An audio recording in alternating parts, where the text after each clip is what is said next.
tí thế cho nên thật gì cho không yêu sự đời cuối cho bé một bốn chế ta chỉ giờ chọn chế nó rau thế cho là thực hiện cái đó nếu có linh nó thành thon à thế và cũng dù mà cho nó chọn chế thì mình chỉ mê chế thì tao mất chúa nè cho nó giờ lông còn lông cho nó bây giờ lông còn lông chế chế cho cá nó ta thì mỗi cho chúa thì nó cho nhuận chế thì nó lấy bây giờ chọn chế lo ở nó chỉ có chỉ muốn cho nó hậu thế này chọn chế lo chỉ có chỉ cho nó hậu thì nó là thì chọn chế mé nó chỉ có tao chúa nó chúa giờ đi chúa rau nhu rau nành rau bùa nó thôi với nó chỉ trong những cái gì nó tao bây giờ hậu chọn chế lo là này có chỉ chuột có tao hậu là như nó thì mà có đâu gì nữa một câu hậu có mua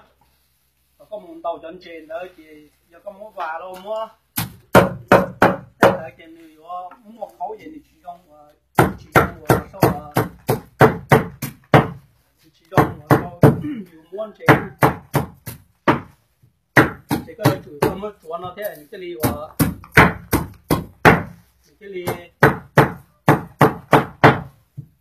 chỉ một khẩu chỉ một nên đó những cái ly trong những con những cái ly trong họ có sau và đầu là thì chúng một khẩu thì trong nó có tao mất gì á trong cá này nó tao gì có tao mất gì á nó tao mất gì á quay ngon nữa nó bây giờ đấy nó còn lông trời thế đó là cái nó đi trồng tao thế này có tao có mất chuối nó cái gì nhưng nó thà đấy thế bên nào cũng của đó mà ta phải mà cho bé một khay của tóm đồng là lấy nó này tóm đồng này tóm đồng gì với nó cho hỏng này cái này giờ mua thế chị nếu như mà lọt đây nó này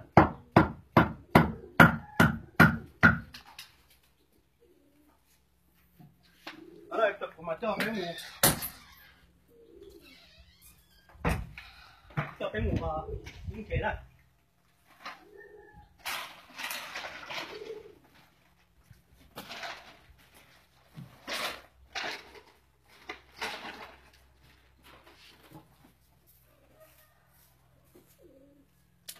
ở đây nó cũng bé một phút kìa nó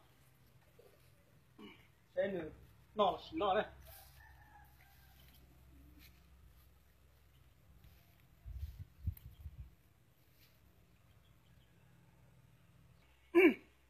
cú rồi, cuốn chế rồi. Nó đã hổ thế này. Nó đã hổ về những con nó là.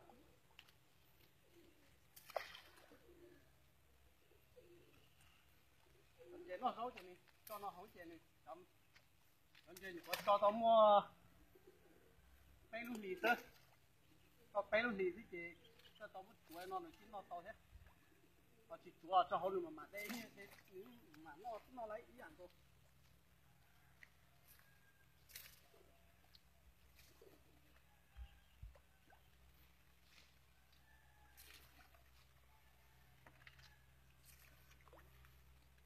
Nó xưa, nhưng nó chỉ nhìn nó lử rồi,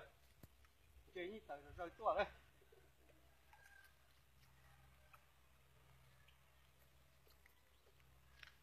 Rồi chấm nhuận chế nó rau chỉ nhìn tới tua chỉ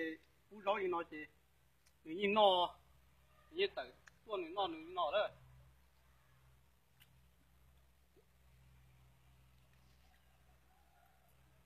Nó tấn công cho nó hành chơi giờ thì tấn công nó mà nó chuyển nó hành sát rồi. Cho họ điện tấn công khá dữ để chuyện nó rồi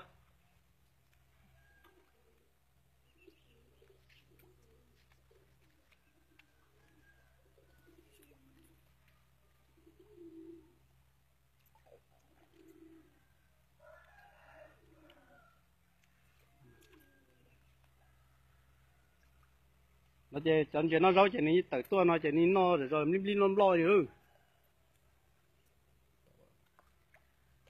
cho nó tốn đồng xa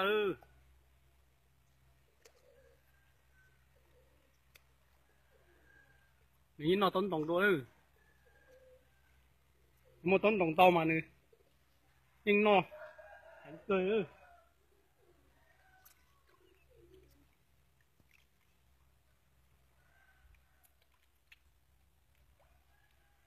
nó tốn đồng gì nó hàng cho nó giờ thì thằng gì lo là mà hát rồi nhưng gì lo kia là mà hay nó hàng chăn nó thì cho nó nhục cho tao bé lì xứ kia nhưng mà nó nhưng mà nó tôi đây đi nó nữa